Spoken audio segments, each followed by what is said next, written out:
지난 2018년 고양시에서 지하에 매설된 열수송관 파열로 사망자와 부상자가 발생하는 사고가 있었습니다. 뜨거운 물이 고압을 이기지 못해 뿜어져 나온 것이었는데요. 이런 열수송관이 오산시 한 아파트 주거지역 앞으로 지나갈 것으로 알려져 지역사회가 크게 반발하고 있습니다. 오산시는 이 문제 해결을 위해 동분서주 중인데 과연 어떤 결론이 나올지 주목됩니다. 임세혁 기자가 보도합니다. 아파트 앞에 현수막이 내걸려 있습니다.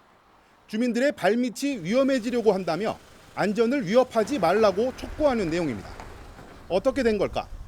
지역 난방공사는 지난 2018년부터 동탄에 있는 열병합 발전소에서 평택 고덕 신도시에 이르는 약 20km 길이의 열수송관 연결 사업을 추진해 왔습니다. 이 열수송관은 설치 경로 중 약 5km가 오산시를 거치게 설계됐고 이 중에서도 약 800m가 부산동의 아파트와 학교를 인접해서 지나게 됩니다. 왜 하필 학교와 주택가를 지나도록 했는지에 대해 지역 난방공사 측은 어쩔 수 없는 선택이라는 입장입니다. 원래는 주택가를 피하기 위해 동부대로 노선을 거쳐 열수송관을 매설하기로 했지만 불가피하게 현재의 경로로 계획이 변경된 거라는 설명입니다. 저희가 기존에는 그 도심을 관통하지 않게 동부대로 노선으로 계획을 짰었는데 그 동부대로 구간 공사 일정에 맞춰서 저희도 계획을 짠 거거든요. 근데 동부대로 공사가 늦춰지면서 열 공급을 하기 위해서는 다른 구간으로 잡을 수밖에 없었고 그러니까 현재 노선으로 지금 진행 중인 겁니다. 하지만 아파트 주민과 오산시는 강력히 반발하고 있습니다. 지난 2018년 고양시에서 발생한 사고처럼 지하에 매설되는 뜨거운 열수송관도 걱정이거니와 공사 도중에 발생할지 모를 안전사고도 우려가 크다는 겁니다.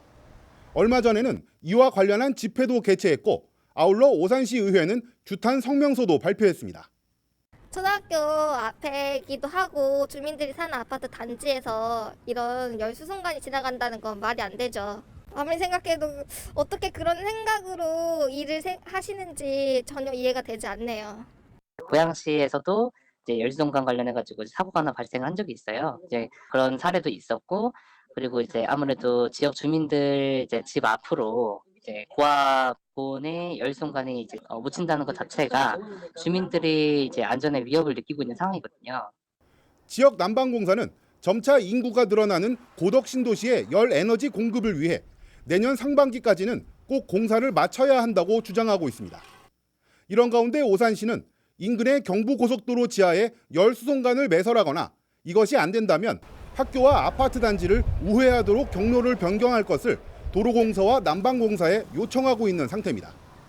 난데없는 열수송관 공사 소식에 주민들이 큰 걱정과 불만을 나타내고 있는 가운데 과연 어떤 방향으로 논의가 이루어질 것인지 지역 사회에 눈길이 쏠리고 있습니다. BTV 뉴스 임세혁입니다.